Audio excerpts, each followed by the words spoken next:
In a remote mountain lodge in the snowy mountains, the girl was about to go to the bathroom before going to bed. Little did she expect that this simple trip back and forth would bring misfortune upon her. A drunk man passed by. When he saw the girl, he harbored evil intentions. After the girl returned to her room, the drunk man suddenly pulled the door open and also called in a group of his equally drunk companions. He plopped down on the bed and wantonly provoked the couple, spewing out a stream of vulgar words. His colleagues behind him not only didn't stop him, but instead joined in the jeering. The girl's boyfriend was filled with rage. He kicked the drunk man off the bed with one powerful kick.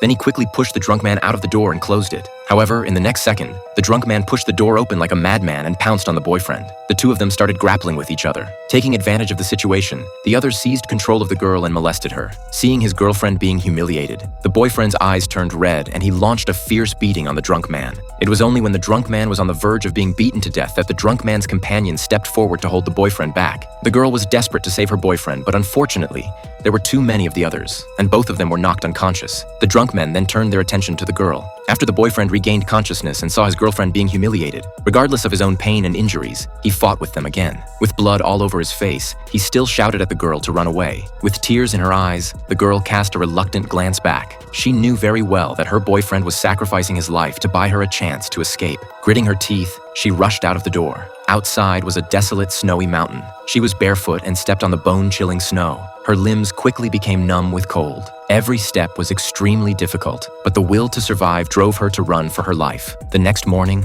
a hunter was hunting in the snowy mountains. When he found human-shaped footprints and bloodstains, he immediately sensed that something was wrong and followed the footprints. A few minutes later, he saw signs of a human struggle on the ground. Then he also noticed a bit of blue in the snow. As he slowly approached, he was stunned by what he saw. The girl from last night had been frozen into an ice sculpture, and the expressions of fear and reluctance on her face were frozen. This movie is called Wind River.